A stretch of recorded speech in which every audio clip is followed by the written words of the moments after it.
This week on r/JUSTNOMIL. I have crippling depression. Stay till the end to find out what happens when. You should be careful what you say in the room with the baby monitor.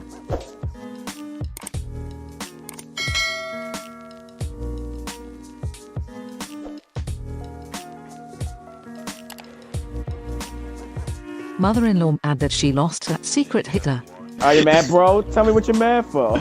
My Mill is a master manipulator and liar. She would say horrible things to me whenever we'd be alone, and when I'd later call her out for those things, she'd manage to twist my words a straight-up lie to the point that nobody would ever believe me. For years it was maddening to the point that I only really spend time around her, because it's the only way to spend time with my wife's siblings whom I adore. Well, this weekend my wife, Mill, Phil, and some of her siblings and other relatives were over there, and Bill brought over the game Secret Hitter. For those who don't know, it's a social deception type game where players are on two separate teams, liberals and fascists. One of the fascists is Hitler. This information is hidden except that the fascists know each other. So it's basically a game of liberals trying to figure out who the fascists are while the fascists secretly try and cause chaos and get Hitler into power. Well, in this particular game we were taking our turns and arguing about who was who, and Mill immediately started to turn the table against me. She accused me of being a fascist. I was a liberal this game, so it was obvious from the way she was playing that she was a fascist trying to take me down. Well, at first I was unable to prove my innocence, so I had to bide my time. Eventually, a few rounds later, Mill made an uncharacteristic mistake during one of her lies to the table and flubbed a minor detail.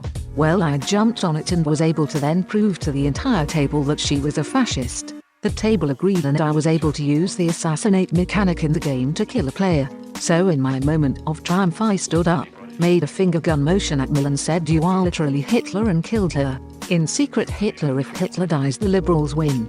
Well, Mill was Hitler, so we won. Mill stood up, threw her cards on the table, and stormed off up to her room, where she spent the rest of the night sulking because she got proven a liar in front of her family. So yeah, I gotta say, being able to call my Mill Hitler and fake shoot her was one of the most satisfying moments in my relationship with her. Do it!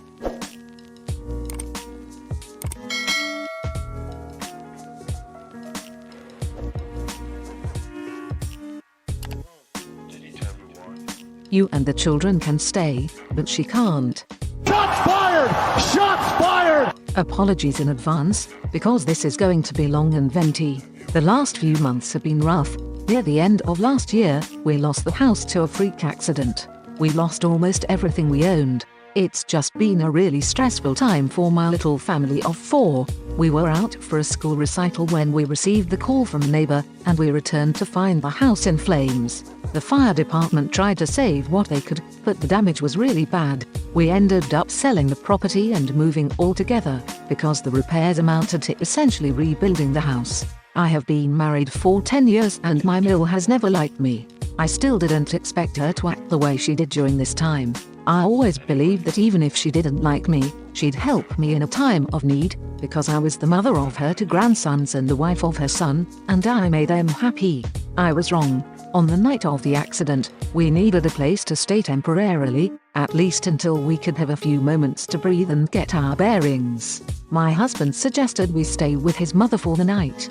It was late and it made the most sense to us both. We drove over to the house. My boys were half asleep in the backseat and we left them in the car when we went to speak to Mill to explain what was going on. She was very sympathetic at first and said she had no problem with my husband and my son staying, but I would have to make other arrangements. My husband lost it with her and began to yell that she was being unreasonable, and she refused to budge. In her words, I wasn't true family and she'd never blessed our marriage in the first place, so I was not her responsibility. We left and spent the night in our car, and we got a motel the next day. She began calling and inviting us over to stay again, and she said that she'd graciously permit me to stay in the garage for a few days. Again, we didn't take her up on the offer and my husband told her that she was being very disrespectful. My Mill got very angry in response and said that we were spitting on her generosity. She then offered to keep the boys so that they wouldn't need to stay in a motel while we put our leaves back in order. Again, we rejected her offer. We heard nothing from her for a few days until we learned that she had been bad-mouthing me to people. She was claiming that I was tearing the family apart in this time of need with my grudges. From her point of view, she'd opened her house to us in an instant and I'd turned her down and forced my husband's sons to live in a cheap motel because I didn't like her. My husband set the record straight, but Mill did not ease up. She made an official complaint to the fire department claiming that I had caused the accident purposefully to destroy the house and force the current situation. She said that I was money hungry and had designs on her house and this was all part of my plan to steal her house from under her. I was taken in for questioning and I understand why due to the nature of the allegations, but I was cleared off everything as the investigation proved it was an accident and there was no way someone could deliberately cause the accident.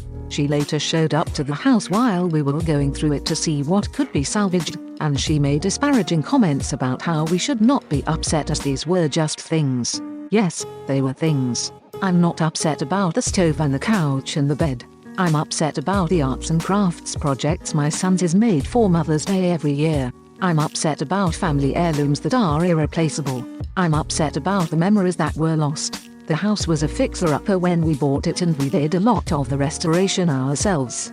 We had professionals handle things like the wiring, but we did the painting and the sanding and whatever we could to save money. My youngest son had a gaming console that he owned, which had been left at her house before the accident. They'd been over for a weekend with their father and had taken the console to keep them occupied.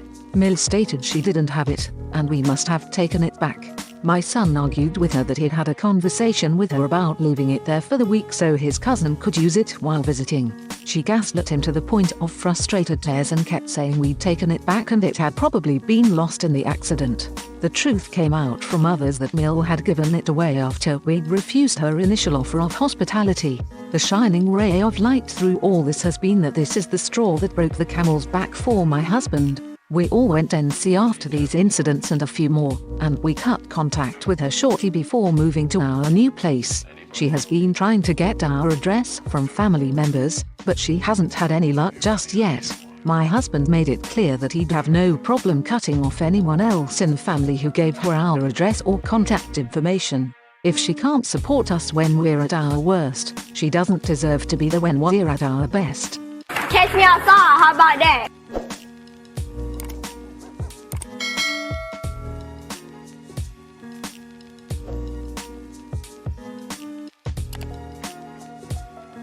You should be careful what you say in the room with the baby monitor. Do it! This is a story from when I was growing a spine. It's an older one, but I'll share it here for anyone who is shining up their own spine. A motivational missive maybe. I hope you enjoy. I had a baby. Like you do. It doesn't feel like it was terribly long ago, but my kid is over 10 so things have definitely changed since then. Back in those days, we didn't have fancy video baby monitors or breathing sensors or any of the amazing fancy things you new moms get these days. We had a simple baby monitor. The base was in the baby's room and the receiver was either in our bedroom or the living room. Wherever we were, it was a pretty good monitor. You could definitely hear what was going on in the baby's room. And so our story begins. My parents were visiting. I didn't know what a just no was at the time. I knew my biological father was abusive, hence the restraining orders. But my mum was so much better than him, I didn't ever think to question what she said. Until I became a mother. Then all bets were off. I lost my first baby and nobody was going to do anything wrong when my son was born. His health and safety came first. Anyway, my sometimes mom and very just a saint of a stepfather were visiting. My mother had some opinions about our parenting decisions. Things have changed since the 70s. Who would have thought, but kept them mostly to herself. Until my aunt called her. We were all in the living room and so, she took her cell into the baby's room to sit in the rocker and chat, and trash my parenting. And so we sat in the living room, my husband and I don't remember where my JYSF was, and heard her make fun of me and my choice of everything, and how I was overprotective and this and that. It lasted a good 20 minutes. Then she came back, completely oblivious to the fact that we heard the whole thing.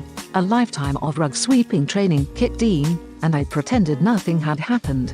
More time passed in the visit, she played with the baby, I fed him, my stepfather came back from probably Home Depot.